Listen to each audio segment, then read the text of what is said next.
Hi, everyone. Welcome. Thank you so much for joining us. We're going to get started. I'm sure more people will be joining us in a couple of minutes, but we're just going to go ahead and kick it off. So we're really excited to have you. Thank you so much for taking the time to join us for this webinar, Introducing Resource Watch, Data and Maps for Journalists. My name is Corey Filio, and I am the Communications Coordinator for Resource Watch. Just to kind of give you a brief rundown of who you're going to be hearing from today, our speakers will be Janet Ranganathan, the Vice President of Science and Research at the World Resources Institute, Emily Cassidy, the data journalist who's working on telling stories using Resource Watch, and Carolyn Salvadelli, the Resource Watch Platform Manager. The schedule for today is we're going to do a walkthrough of the platform to show you exactly how you can use it, and then we're going to give you some examples of data-driven stories we have found using Resource Watch, show you how to get similar results, and give you an embargoed look at some new analysis that we have been working on. Some information about points of contact and embargoed copies of the analysis are going to be available at the end of the webinar, and the training should last about an hour. So for those of you who have never used Zoom before or would like a quick refresher, you'll notice that each of you were muted and had your cameras turned off when you entered the webinar. This is because we have a lot of guests today, and we want to make sure that everybody gets a really good chance to enjoy the material. We are going to have time for questions at the end, so please make note of anything you want answered in the Q&A box on your screen. We have people monitoring and taking note of any questions throughout the presentation, and if we do not get to your question at the end, I can get you a written response tomorrow. So without further ado, let's go ahead and get started. Janet Ranganathan is the Vice President of Science and Research at the World Resources Institute, and she's going to be walking you through the Resource Watch platform. Great, thanks Corey, and thanks to you all for joining today. So just a little bit about me and why I'm on here today. So my job at WRI is to ensure the integrity and trustworthiness of all of WRI's research, and increasingly that's data, because we have platforms like the one you're going to see today. So it is one of the secret special sources at WRI that we have this independent center that is responsible for peer reviewing and quality assuring all of our work. So always ask that about an NGO when you're looking for data. So at the most basic here, Resource Watch is about helping you find trusted data on the issues that you're working on or the story that you're chasing. So there's a lot of data out there now, and there's a lot of places where you could go. And quite frankly, it's hard to find the signal in the noise, to be able to find that data that you need and know that it's trusted, and it's the most up-to-date, it's the most authoritative piece of data. So WRI's experts here have helped us create and take some of that worry out of your work by creating data sets. Not just WRI's data sets, but data sets from a variety of sources, whether they're governments, research institutes, academia. So helping you find the signal and the noise in a trusted way. A few things to note about Resource Watch: everything on there is open, it's all open source, so you can freely use it. Second thing about it, as I mentioned, it's trusted. We've written the metadata for all of it, so you can read the fine print, find out where that data came from, find out how you cite it. Thirdly, it's all customizable. You can sort of visualize it and look at it, global data, look at it for very specific places, whatever you're interested in. So let's just move forward. So I'm going to just take you quickly through the platform, a little tour of the platform, showing you some of the things that you can use it for, and how you can create stories and discover data. So it's a beta site. We built it. It's almost a year old, so it's continuing to evolve, and we're adding to it all the time. But we have 260 high-quality data sets, trusted data sets, 14 near real-time data sets. And as I said, we're adding on a weekly basis. We've just added a new data set on projected poverty levels by country. I should also mention it's joined up data. And one of the challenges nowadays is that you only have to go to a climate platform to get climate data, a food source to get food data. This actually brings data together and allows you to connect the dots, because actually the issues that we all care about are fundamentally interconnected, whether it's climate and water, or deforestation and food, or fishing and poverty. So let's go right on ahead. So welcome to Resource Watch. This is the homepage. You can see we have these latest stories there. We have these topic pages, and I'm going to show you them all in a moment. And then you can dive into the data in a variety of different ways. So let's start with the topic pages. So these have been created with the help of our experts here at WRI. Here's one on food, good place to go if you just want to get up to speed on some of the critical issues and data sets related to the world's food system. You get a sense of some of the interconnections there, climate, water, the issue of food loss and waste, and shifting diets. So not a bad place to start when you have a topic in mind. So let's go to the next part, which is explore. This is kind of like the data sandbox, good place if you're looking for something specific. So let's imagine you're working on a story related to air quality. Maybe you're interested in nitrogen dioxide pollution. So you can search that, quickly create a data visualization, as you can see here. So this is data pulled from the Tripoli satellite on a monthly basis, based on a monthly average. Yellow color is very high pollution. Now we're just looking at the intersection between air quality and industrial activities. We just put up the data layer on commercial shipping, which is contributing to nitrogen dioxide pollution. Actually, you can sort of see something very interesting there with the air pollution, a little line there in the Red Sea. So you can actually turn on the data layer and turn it off and actually look at the connection right there between a major shipping route and that air quality problem there. So just sort of the power of insights there. So just sort of zooming back out. You can see over here that you can adjust the background depending on what data you're looking at. You can show it in different ways. You can add boundaries. Now let's take another example here. Maybe looking at the relationship between indigenous lands and indigenous rights and the issue of forest cover change or deforestation as you might think about it.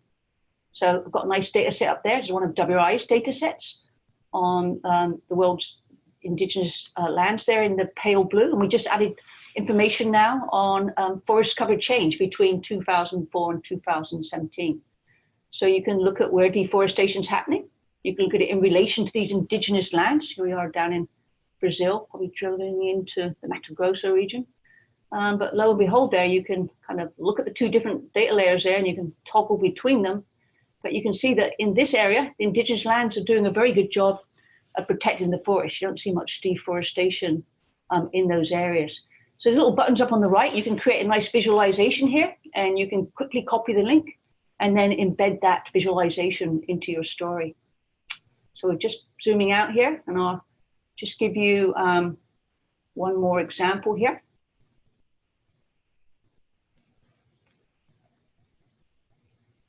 I'm just waiting for the screen here to load. Here we go. Oh, by the way, I should say one of my favorite views is to put it on the satellite data layer there, that you can do. This looks nice. I'm going to put one now. Imagine you're writing a sort of more local story, looking at a specific place and what's going on there. So we've just added a global data layer here from Climate Central on sea level rise. But maybe you're interested specifically in New Orleans. So you can quickly zoom in to New Orleans and look at that sea level rise data there. Anything blue now is underwater. As I said, you can adjust the opacity button there, so you can look at layers. So anyway, you've got to see that we've got 10 layers there. So you can look at different scenarios. We're looking at 0.5 meters now sea level rise, but you could get to more shocking levels like 1.5 meter, which you might actually experience now with storm surges, and look at what land's going to be affected by that. And I'm just going to sort of move that thing back now. Just look at the interaction between sea level rise and population in that area. So I've added you see we've got a variety of different population data sets there. I'm just going to add the 250 meter resolution one there. And for some of the data sets, we've got historical data. So there I just sort of showed you between 1975 and 2015. So you can get a look at who's in harm's way here. The commitment to trusted data, I've just put up the metadata, which we have for all of the data sets on ResourceWatch. If you're like me, you like to read the fine print, it's all there. If you want to download the actual data, we take you back to the original source. So that's the introduction to Explore. The next part of the site that I'd like to show you is what we call Planet Pulse. This is the near real-time data sets. So what you're seeing here is literally the pulse of the planet. You can look at what's happening in the planet right now. You see the variety of different data sets we've got there. So let's just click on landslides. This is a US NOAA. It's a NASA data set. It's updated every 30 minutes. So you literally are seeing the pulse of the planet when it comes to landslides. You can overlay layers, look at landslides in the context of where the world's population is. Whatever resolution the data is presented and collected at, we can show on here. So we can zoom right into whatever level the data is available at. Oh, there you are. You can add labels to it. You can see what's going on today. Here, looks like there's some landslide issue going on here in the North Carolina area. So I've now switched to another near real-time data set. This time it's fires. So we actually picked this up with satellites, again from NASA. It's updated every 12 hours. So you can see where the fires are across the planet. So there's always fires in the Congo Basin. It's a way they use to clear forests. Again, you can look at simple overlays in the near real-time data sets too. We just added the forest data layer there. In Australia, quite a bit of fires going on there. The next feature that I wanted to show you was the blogs. And you're going to hear a bit more about these from Emily in a moment. But instead of starting with the data, in these, we talk about the insights. You know, what's the so what? What's important about the data? So you can look at a series, and we're adding about one a week at the moment. We're trying to increase that. We write most of them, but we also write them with our partners. Here's an example of when we had the fires in California. It's a great blog. I had a daughter who was in California at the time, so I was actually looking at this blog and telling her when not to breathe, depending on which way the wind was blowing. But you can actually see that yourselves here, because when we had the fires, you can see underneath there, that's information on the air quality. So the two were connected. So that's the blogs. Here's an interesting one. You know, often they're not just stories that you might think about. So here's one where we felt like, you know, the story hasn't really been previewed, the oil spills. So we're actually pushing that out and saying, here's what's going on. You might not realize there's so many oil spills in the US. Here's some data. Here's where they're happening, where they were, some of the implications of that. So we actually got some nice notes from other NGOs that work on this issue saying, yeah, thanks very much for highlighting this with really great data. Just to sort of talk specifically about some of the ways that you can use data on the site. So you can create these embeddable and interactive maps. So all those visualizations I just showed you, on the top right-hand corner, there was a little share button where you can create these embeddable links. I'm kind of really excited that, you know, rather than just sort of sharing these static images, you can actually, you can share these interactive visualizations, which allows your readers to sort of think about, well, that's interesting. Just seen sea level rise in New Orleans. Let's go look in my hometown in Washington, DC to see how that's affected, and the data allows that to happen. So the next slide there. So readily find and source reliable data. There's the metadata again, and you can also see the link there to download from the original source if you want more information on it, and how often it's updated. You can quickly create graphics for social media. Is one that my colleague Rich did to answer a question about whether the pasture lands in the United States were once forests or not. And actually the answer was, no, they weren't. But actually, if you went to Brazil, the pasture lands there were once forests. So pretty quick insight that you can generate with this data system and quickly share. Thank you so much, Janet. My pleasure. So now that you guys have kind of walked through the platform a little bit, I do just want to make note that all of these data sets and all of these topic pages and all this wealth of data was really created not just by our team, but by the many, many, many experts that we have at WRI and through our many partners. So part of what we're offering through Resource Watch and through our team is a connection to those experts. So if you're ever perusing the site, or if you find an overlay of particular interest, please feel free to contact us. We have tons of relationships and tons of access to these experts that can look through your analysis, provide some context, and provide quotes. And so kind of speaking of journalist relationships with the folks across WRI, I'm going to introduce Emily Cassidy. She is our Resource Watch data journalist who is responsible for managing our blog. Emily? Yeah, hi everyone. I'm Emily Cassidy. I have a background in environmental science, but I've been writing about environmental issues for over 4 years now, and I manage Resource Watch the blog on there. So to give you kind of context for how we like to lend our expertise to provide context for the news, I'll give you an example of a story that we did actually before I joined WRI in the summer of 2018. There was a massive heat wave in Karachi, and over 65 people died. You know, as a reporter, you might be thinking, is this just climate change, or are there other forces at work here? So we were able to pull this data set from Columbia University on the urban heat island effect.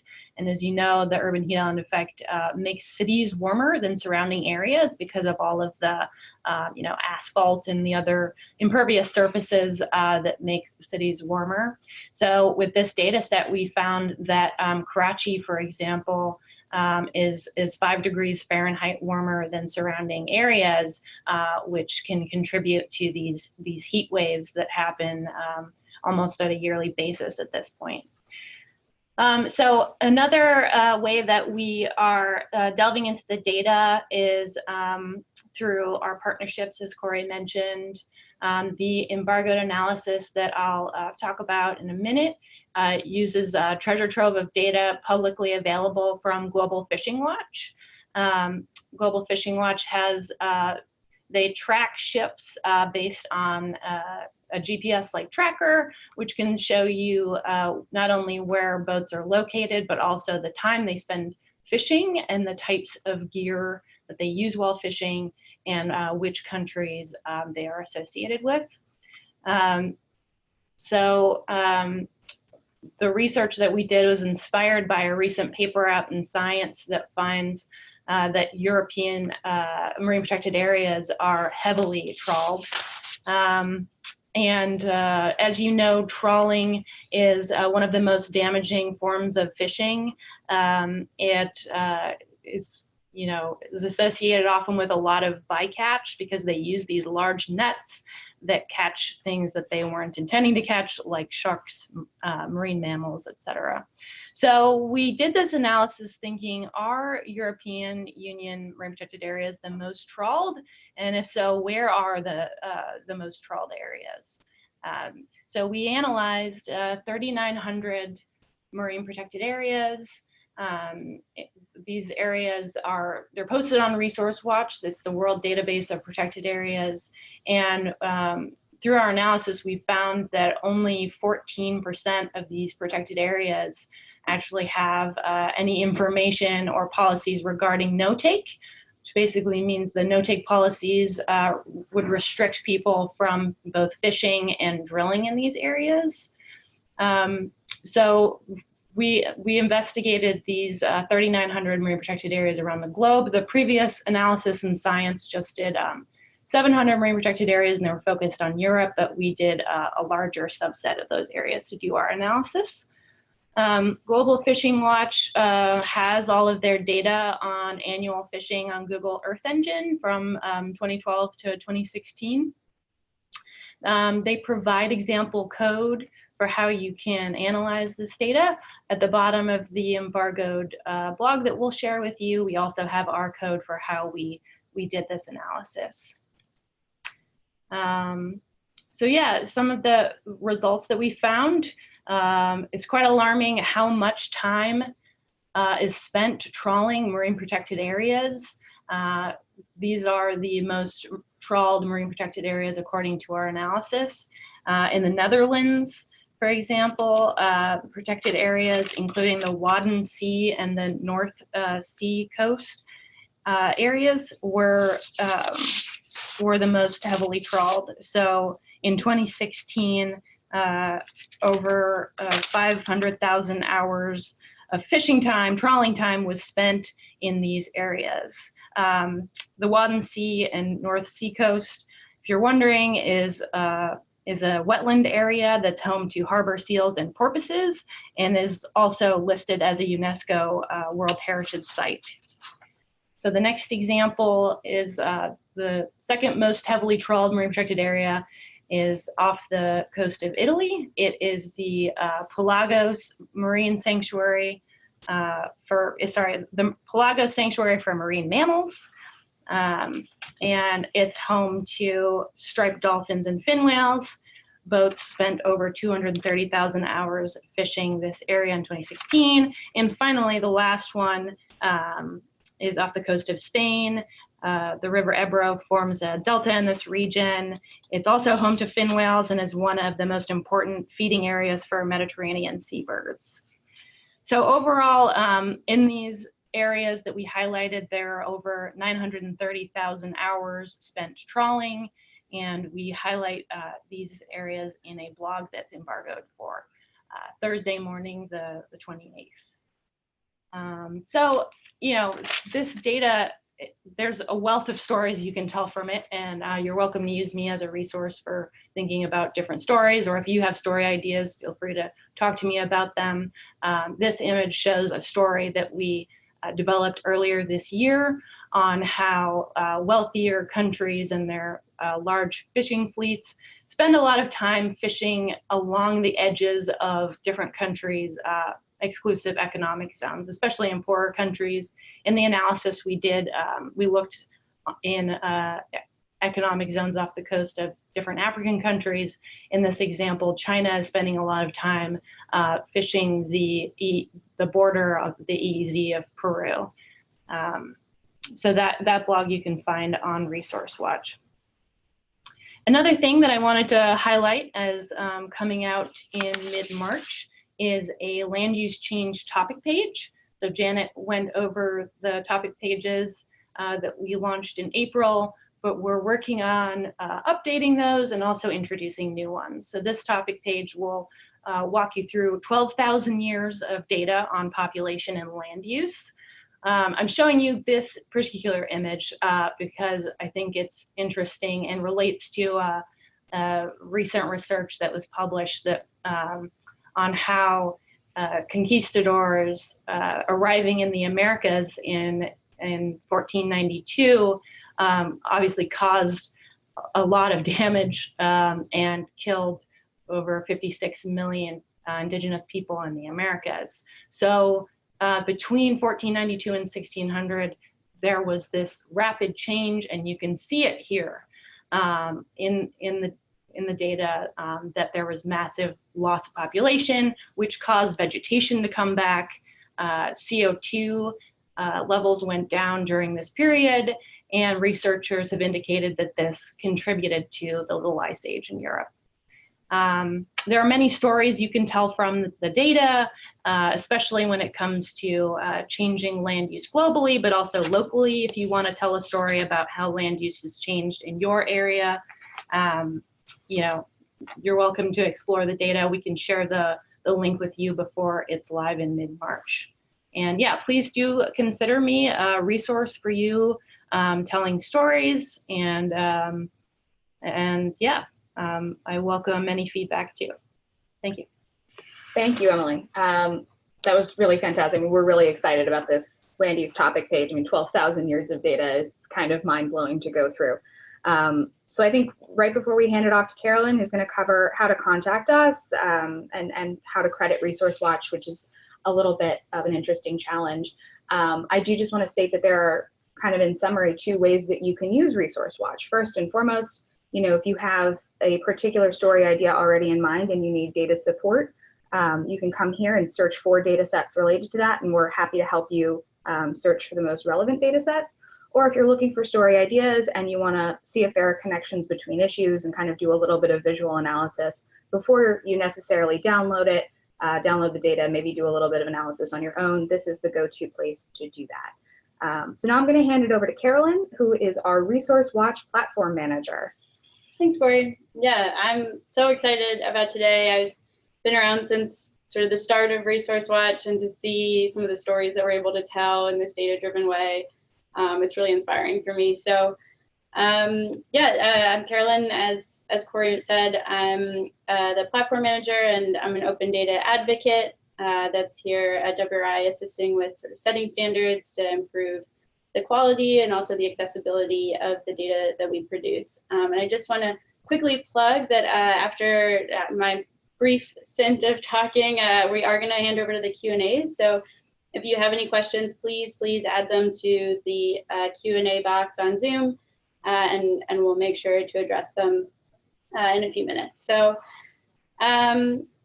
just to talk a little bit about the creation of this, we absolutely could not have made this alone as an organization.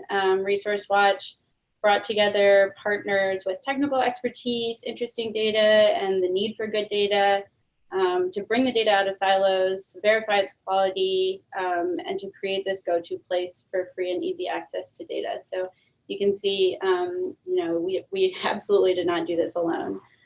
And because of that, Resource Watch being an open source tool that's curating data from a variety of places, we recognize that it's a little bit tricky to source. But we do ask that if you find the data useful to your work or directly embed maps from Resource Watch, you include a phrase like access through Resource Watch so that we can continue to build data transparency and the functionality of this tool.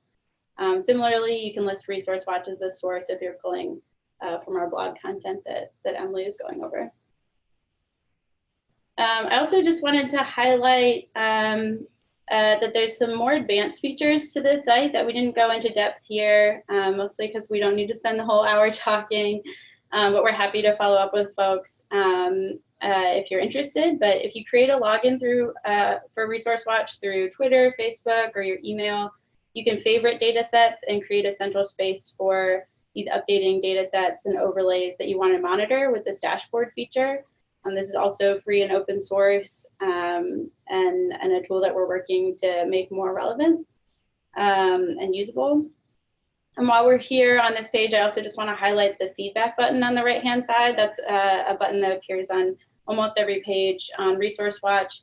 And just reiterate what Janet said, that we are in beta. We launched less than a year ago, so we're striving to make a tool that's accessible to users exactly like you. So if you have comments or concerns, please feel free to add them to this feedback button, because we're constantly working to improve the site. Beyond feedback, there's a lot of other ways to get involved. You can follow us on Twitter for immediate updates, but you can also sign up for the newsletter, which gets sent out monthly and contains a summary of the latest data added to the platform, new blogs, tips for using the platform. Usually we have like a employee highlight where we get to talk about ourselves for a little bit that I always find fun. So I definitely encourage checking that out. And speaking of the people on the team, I just wanted to make sure that everyone has the contact information for the folks that helped organize this and are on the call today. If you want to connect to more data or experts that you can contact for quotes or verification or any other information on the data, you can contact Corey, Lauren, and Emily. You can find all their contact information on the WRI experts and staff page, or we'll send a Google document out after the webinar with a link to all this information as well. So now I'm going to pass it back to Corey so that we can start to hear a little bit from you guys. Thank you. So I think the main thing we want to kind of cover as the conclusion here is that Resource Watch is here as a resource for you guys. This was built in great part for journalists because you guys are doing the work to tell the stories that get attention, that reach decision makers, that inform the public. You have the capability and the skills and the time, and so we're just trying to make the best resource that we can for you.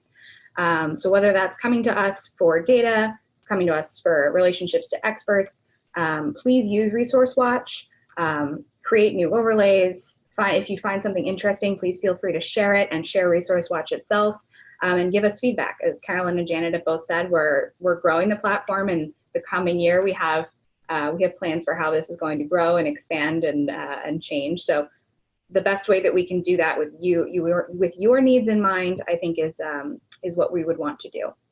So if you are interested in pursuing any kind of more specific future training opportunities, if you want to know more about a particular feature of Resource Watch, or you want to dive into a specific data set or data surrounding a region, please let me know. I'm happy to facilitate further training opportunities.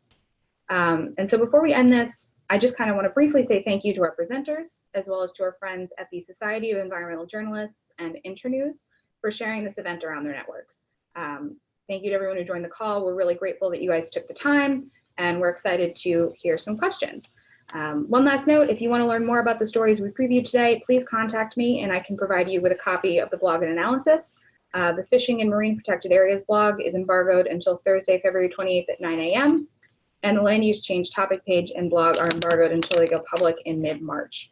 And like Emily said, we can share that date with anyone who's interested. So we're going to open up to the Q&A right now, and let's see what we have there. Okay, Karen? Yep, so I'll read out questions and then maybe folks in the room can answer, or I'll answer, we'll see. But the first question we have is, are the embeddable maps going to update automatically, or will a story about California fires show the map at the time the story was written? Which is a great question that I think I am going to answer. So the embeddable maps actually do update with the data updating.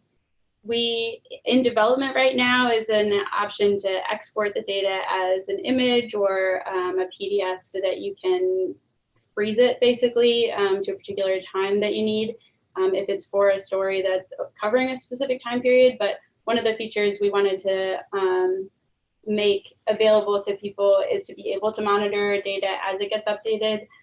Since this is sort of part of the data revolution, that we're able to look at data in near real time and gather new insights as it develops. Is there anyone in the room wanting to add to that? No, I think that covered it. Great. So second question, does WRI have data sets from UN agencies like Interpol on environment-related investigations? So we have a lot of data from UN agencies.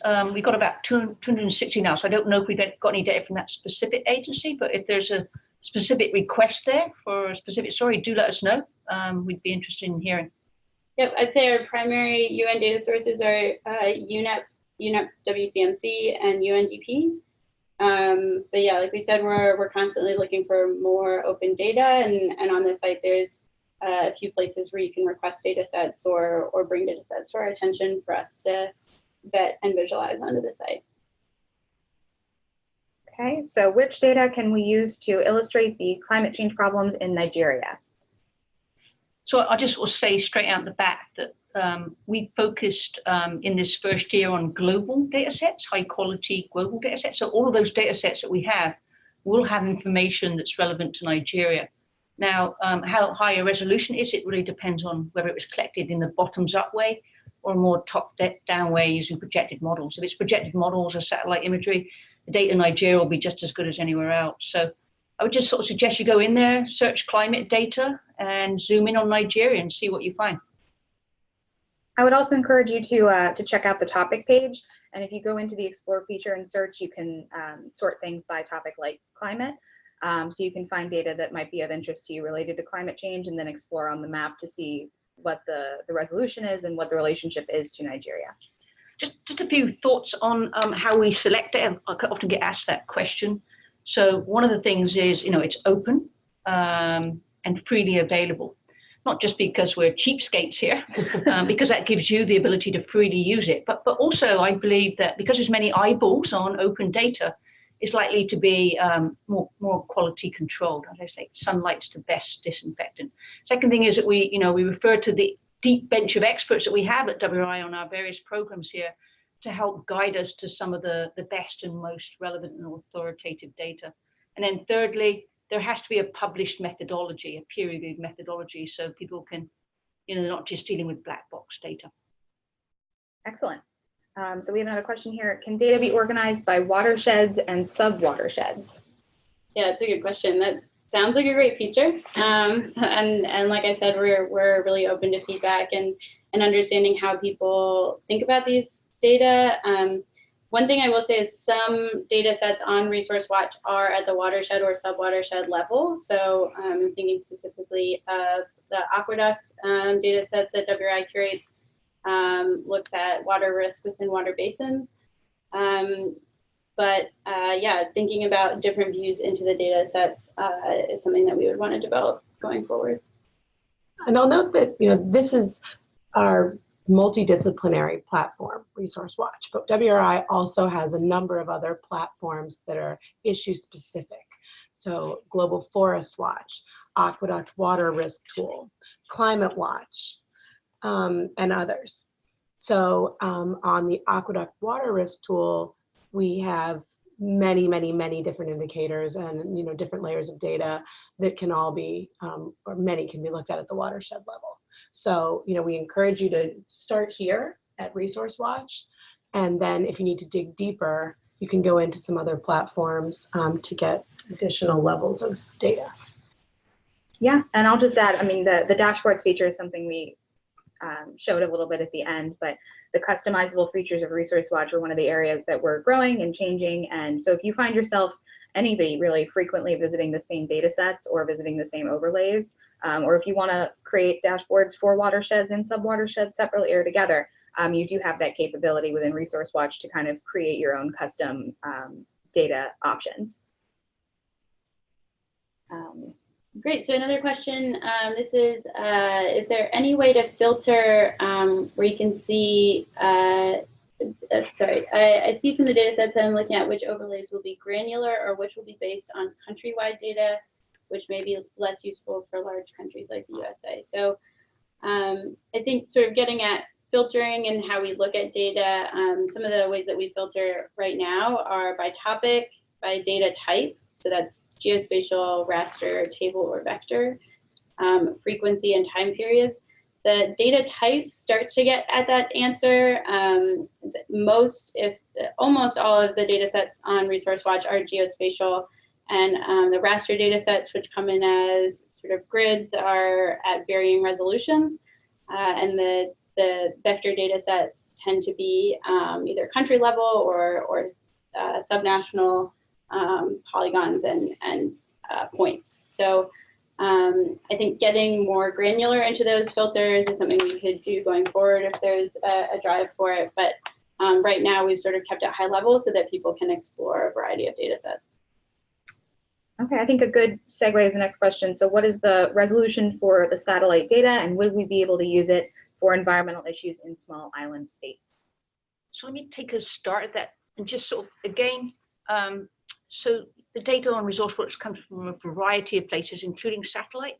So we don't determine the resolution or temporal frequency. That's determined by whoever's collecting the data. So if someone collected data at every 5 seconds, we have the potential to show that. That often doesn't happen.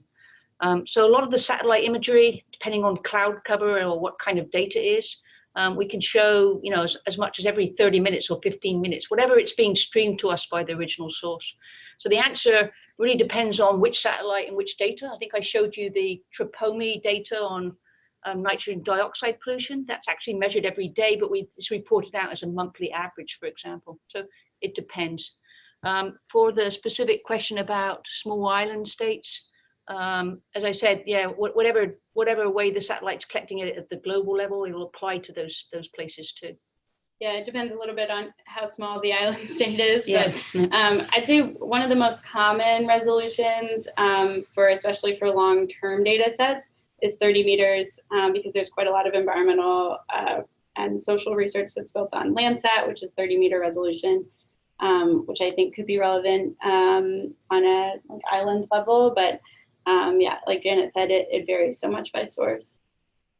Okay, fantastic. Are there any countries that you've struggled to get info on, like China or Russia, that may not accurately represent figures like fishing? Well, the great thing about having satellite data there is that satellite sees right through those kind of problems. So, we used to wait for countries to disclose their forest change information. And now with satellites, as you just saw, we can actually look at that, and we've probably got better data than some governments.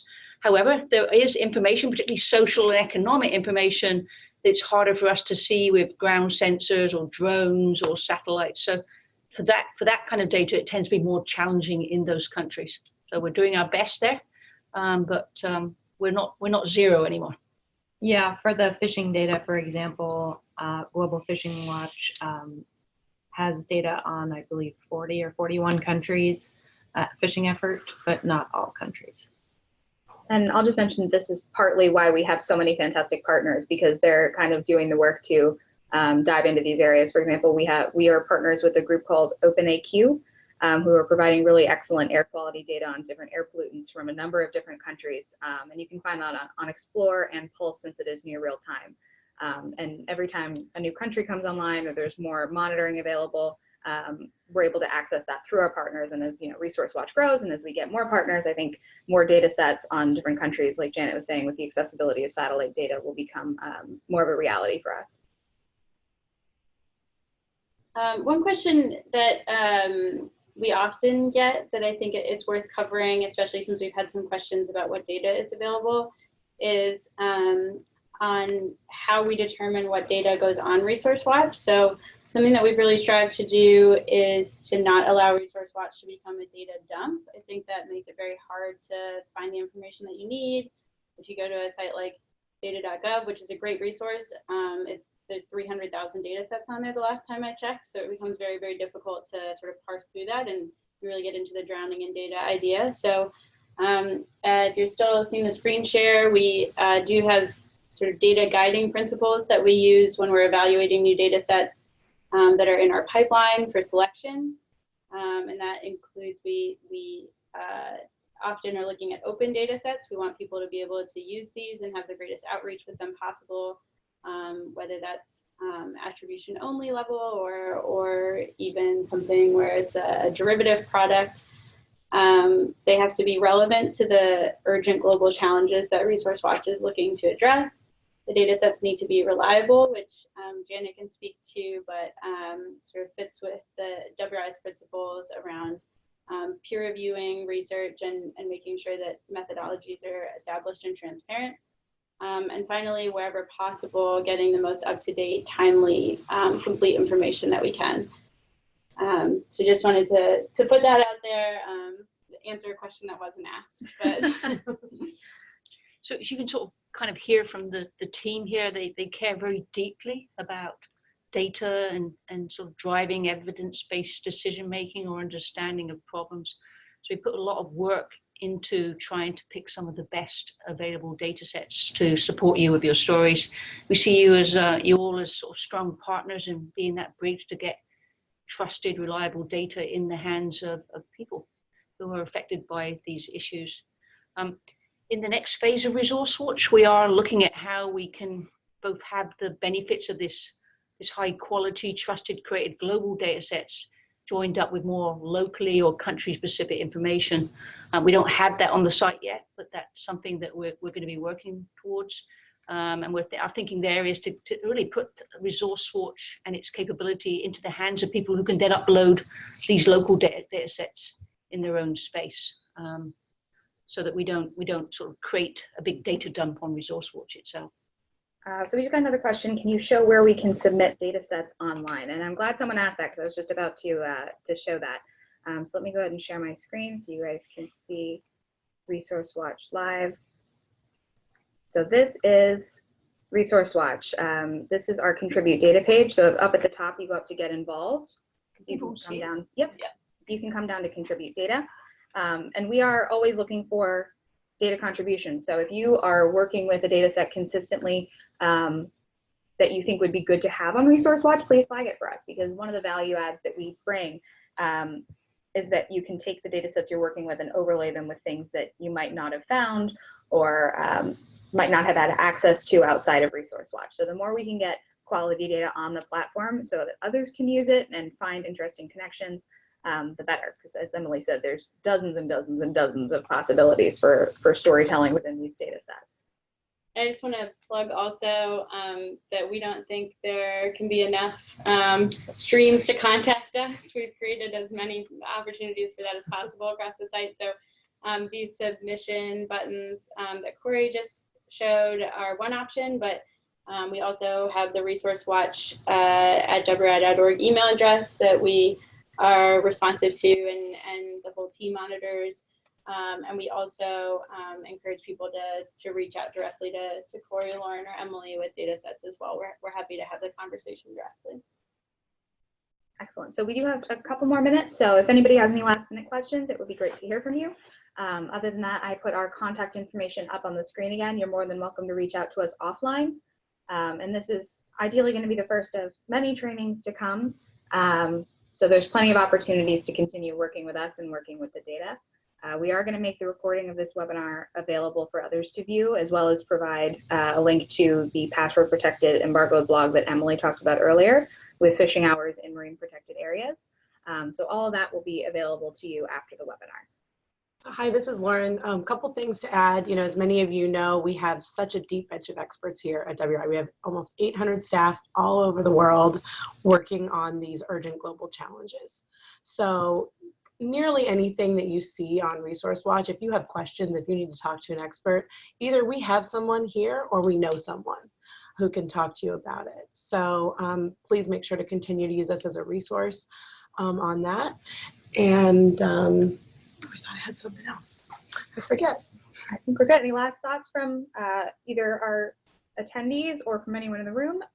Yes, so please use it. We built it for you in particular. Please share it with your colleagues on your writing teams. And please give us feedback, because we are being responsive. We know it's not perfect, but we're doing our best to make it as good as possible for you. So please use it, share it, and give us some feedback. Thank you.